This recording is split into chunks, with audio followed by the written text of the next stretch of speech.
اعوذ باللہ من الشیطان الرجیم بسم اللہ الرحمن الرحیم الحمد للہ رب العالمین والصلاة والسلام علی محمد وعلی آلہ وسلم۔ انشاءاللہ آج ہم سورہ آل عمران کے رکوع نمبر 13 کا مطالعہ کریں گے، اس دعا کے ساتھ کہ اللہ تعالیٰ اپنے حبیب رحمۃ اللہ عالمین نبی پاک صلی اللہ علیہ وآلہ وسلم کا طفیل ہم سب کو قرآن کریم کا صحیح مفہوم عطا فرمائیں۔ آئیے مطالعہ قرآن کا آغاز کرتے ہیں۔ بسم اللہ الرحمن الرحیم۔ وَإِذْ غَدَوْتَ مِنْ أَهْلِكَ تُبَوِّئُ الْمُؤْمِنِينَ مَقَاعِدَ لِلْقِتَالِ، اور جب آپ صبح کو نکلے اپنے اہل سے معمور کرنے مومنین کو لڑائی کی پوزیشنوں پر، واللہ سمیع علیم، اور اللہ تعالیٰ سمیع ہے، علیم ہے۔ اذ ہمت طائفتان منکم ان تفشلا واللہ ولیہما، جب ہمت باندھی تم سے دو گروہوں نے کہ بزدلی کریں اور اللہ تعالیٰ ولی تھا ان کا۔ وعلی اللہ فلیتوکل المؤمنون، اور اللہ پہ چاہیے توکل کریں ایمان والے۔ تو جو سب سے پہلا انڈر لائن لفظ ہے وہ غدوتا، تم صبح دم نکلے، you left in the morning. تبوئو، ان کو تعینات کرنے کے لیے، ٹو پوسٹ دیم۔ مقاعدہ، بیٹھنے کی جگہ، پوزیشن۔ ہمت، آمادہ ہو گئے، انکلائنڈ۔ طائفتان، دو ٹولیاں، یا آپ کہہ سکتے دو گروہ، ٹو پارٹیز۔ تفشلا، نامردی کریں۔ اب اس سے پچھلے دو رکوع میں امر بالمعروف اور نہی عن المنکر پہ زور دیا گیا تھا۔ اس کام کو انجام دیتے ہوئے دشمنوں سے مقابلے کی ضرورت بھی پیش آ سکتی ہے، اور اس رکوع میں اسی کی ایک مثال سامنے رکھ کے ہمیں تعلیم کیا جا رہا ہے کہ اس صورت میں ہمارا طرز عمل کیا ہونا چاہیے۔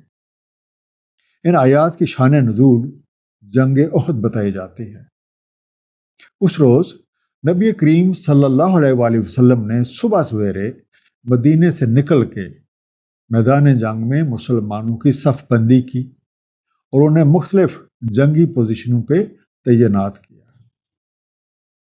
جنگ شروع ہوتے ہی مسلمانوں نے کمال بہادری کا مظاہرہ کیا اور دشمن کی شکست نظر آنے لگ گئی۔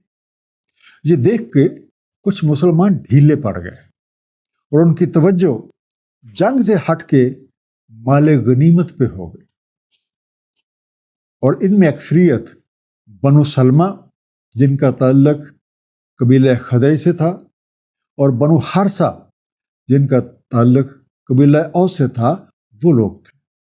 یہ دیکھ کر احد کی پہاڑی پہ متعین تیر اندازوں کا وہ دستہ جسے ہر حال میں اپنی جگہ پہ قائم رہنے کا حکم دیا گیا تھا، اس میں بھی اکثر لوگوں نے اپنی جگہ چھوڑ دی۔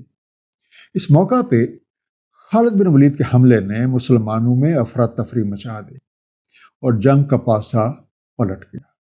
اس کی سب سے بڑی وجہ اللہ تعالیٰ اور اس کے رسول نبی پاک صلی اللہ علیہ وآلہ وسلم کے احکامات کی خلاف ورزی تھی۔ قرآن کریم نے اس صورتحال کا نقشہ سورہ آل عمران کی آیت نمبر 152 میں اس طرح سے بیان کیا ہے: تحقیق پورا کر دیا تم سے اللہ نے وعدہ، جب تم تہس نہس کر رہے تھے تمہیں اس کے اذن سے، حتیٰ کہ تم ڈھیلے پڑ گئے اور تم نے تنازع کیا اس کے امر میں، اور تم نے نافرمانی کی، بعد اس کے کہ دکھائی دی تمہیں جس کی محبت تھی تم سے کچھ نے ارادہ کیا دنیا کا، اور تم سے کچھ کا ارادہ ہوا آخرت کا، پھر اس نے پھیر دیا تمہیں ان سے تاکہ جانچے تمہیں، تحقیق معاف فرما دیا اس نے تمہیں۔ اللہ تعالیٰ کا بڑا فضل ہے مومنین پہ۔ حالانکہ اللہ تعالیٰ ان دونوں گروہوں کا بھی ولی اور دوست تھا، اور اہل ایمان ہونے کے ناطے ایمان والوں پہ لازم ہے کہ فتح ہو یا شکست یا کوئی بھی صورتحال، ہر طرح کی حالت میں ان کا بھروسہ اللہ تعالیٰ پہ ہونا چاہیے۔ وَلَقَدْ نَصَرَكُمُ اللَّهُ بِبَدْرٍ وَأَنْتُمْ أَذِلَّةٌ، اور تحقیق تمہاری نصرت فرمائی اللہ تعالیٰ نے بدر میں اور تم بہت کمزور تھے۔ فَاتَّقُوا اللَّهَ لعلکم تشکرون، پس احتیاط برتو اللہ سے تاکہ تم شکر گزار بنو۔ اذ تقول للمؤمنین الن یکفیکم، جب آپ نے فرمایا مومنین سے کیا نہیں کافی تمہارے لیے این جو مدکم ربکم بثلاثۃ آلاف من الملائکۃ منزلین، کہ مدد فرمائے تمہارا رب 3000 نازل کردہ ملائکہ سے۔ پہلا انڈرلائن لفظ اذلہ، بہت نیچی حالت، کم تر، بے سر و سامان، ایکسٹریملی ویک اور لو، جو مدکم تمہاری حمایت کرے، تمہیں کمک پہنچائے، reinforces you, extend you the help, منزلین اتارے گئے، سینڈ ڈاؤن۔ جنگ احد میں دل چھوڑ بیٹھنے والے بھول گئے کہ میدان بدر میں جب مسلمانوں کی حالت انتہائی کمزور تھی، تعداد بھی کم تھی، اسلحہ بھی کم تھا، تو اللہ تعالیٰ نے ان کی نصرت فرمائی۔ اس لیے اے اہل ایمان، ہر حال میں اللہ تعالیٰ اور اس کے احکامات کو مد نظر رکھو تاکہ تم اللہ کی نصرت پہ شکر کر سکو۔ اس موقع پہ نبی پاک صلی اللہ علیہ وسلم نے مسلمانوں سے فرمایا تھا، یہ بات ہوئی ہے جنگ احد کی۔ جنگ احد کے موقع پہ نبی پاک صلی اللہ علیہ وسلم نے مسلمانوں سے فرمایا تھا کہ تمہارا رب 3000 فرشتوں سے تمہاری مدد فرمائے گا اور یہ تعداد تمہاری کفایت کر جائے گی۔ بلا ان تصبروا وتتقوا ویاتکم من فورہم ھذا، کیوں نہیں، اگر تم صبر کرو اور احتیاط برتو اور وہ آ پڑے تم پہ فوری، یمددکم ربکم بخمسۃ آلاف من الملائکۃ مصومین، تو تمہاری مدد فرمائے گا رب تمہارا 5000 نشاندار ملائکہ سے، فورہم ایک دم، یک بارگی، سڈنلی، مصومین نشان زدہ، برینڈڈ، ہیونگ مارکس۔ یاد رکھو، اگر تم میدان عمل میں ثابت قدم رہو گے، آنے والی مشکلات کا ڈٹ کر مقابلہ کرو گے اور ہر حال میں اللہ تعالیٰ اور اس کا حبیب نبی پاک صلی اللہ علیہ وسلم کے احکامات کو مد نظر رکھو گے، تو اگر دشمن اچانک بھی تم پہ حملہ آور ہو جائیں تو تمہارا رب 5000 فرشتوں کے ساتھ تمہاری مدد فرمائے گا۔ وَمَا جَعَلَهُ اللَّهُ إِلَّا بُشْرًا لَكُمْ وَلِتَطْمَئِنَّ قُلُوبُكُمْ بِهِ، اور نہیں کر دیا اللہ تعالیٰ نے مگر بشارت تمہارے لیے اور تاکہ مطمئن ہو جائیں دل تمہارے اس سے۔ وَمَن نَّصْرُ إِلَّا مِنْ عِنْدِ اللَّهِ الْعَزِيزِ الْحَكِيمِ، اور نہیں ہے کوئی نصرت مگر اللہ تعالیٰ کے ہاں سے، عزت والا، حکمت والا ہے۔ لِيَقْطَعَ طَرَفًا مِّنَ الَّذِينَ كَفَرُوا، تاکہ قطع کر دے ایک طرف کافروں کی، اور یکبتہم فَيَنْقَلِبُوا خَائِبِینَ، یا خوار کر دے انہیں سو پلٹ جائیں وہ نامراد۔ بشرا، خوشخبری، گلیڈ ٹائڈنگ، لِيَطْمَئِنَّ، تاکہ تسلی ہو جائے، اطمینان ہو جائے، ٹو اشور اور ٹو سیٹسفائی، طرفم ایک پہلو، ون سائڈ، یکبتہم ذلیل کر کے دور کر دے، خائبین محروم اور مایوس، کہتے ہیں دل شکستہ، ڈس اپوائنٹڈ۔ اللہ تعالیٰ نے اس کمک کا وعدہ تمہاری مدد اور اطمینان کے لیے کیا، اور فرشتوں سے بھی جو امداد ہے وہ بھی من جانب اللہ ہے۔ یاد رکھو، نصرت صرف اللہ ہی دے سکتا ہے جس کے ہاتھ میں ساری عزت اور سب حکمت۔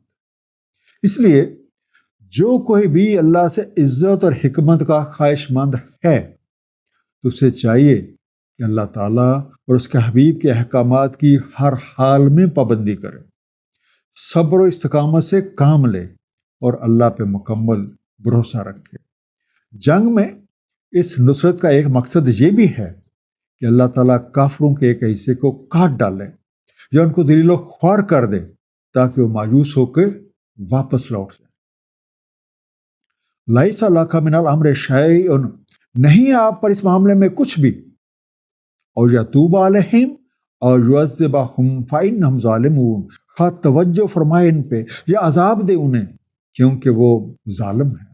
وَلِلَّهِ مَا فِي السَّمَاوَاتِ وَمَا فِي الْأَرْضِ، اور اللہ تعالیٰ ہی کا ہے جو کچھ آسمانوں میں اور جو کچھ زمین میں ہے۔ یغفر لمن یشاء ویعذب من یشاء، مغفرت کر دیتا ہے اس کی جو چاہتا ہے اور عذاب دیتا ہے جو چاہتا ہے۔ واللہ غفور الرحیم، اللہ تعالیٰ مغفرت کرنے والا، رحم فرمانے والا ہے۔ اے دائی حق، آپ پر اس معاملے کی کوئی ذمہ داری عائد نہیں ہوتی، سارا اختیار اللہ کے ہاتھ میں ہے کہ وہ اس جنگ میں کوتاہی کرنے والوں کو توبہ کی توفیق دے یا ان کو کوئی سزا دے، کیونکہ اللہ اور اس کے رسول کے احکامات کی خلاف ورزی کر کے وہ ظلم کے مرتکب ہوئے ہیں۔ سب کو یاد رکھنا ہے یا سب کچھ اللہ تعالیٰ کا اور اسی کے قوانین کے تحت یہ کائنات چل رہی ہے۔ اللہ تعالیٰ اپنے قانون کے مطابق جو مغفرت کا اہل ہوتا ہے اس کی مغفرت فرما دیتا ہے، اور جو سزا کا حقدار ہوتا ہے اسے سزا دیتے ہیں۔ جہاں تک اللہ تعالیٰ کے اختیارات کا تعلق ہے وہ جو چاہے کر سکتا ہے، اور یاد رہے کہ اللہ تعالیٰ غفور الرحیم ہے، وہ چاہے تو سب کو معاف بھی کر سکتا ہے۔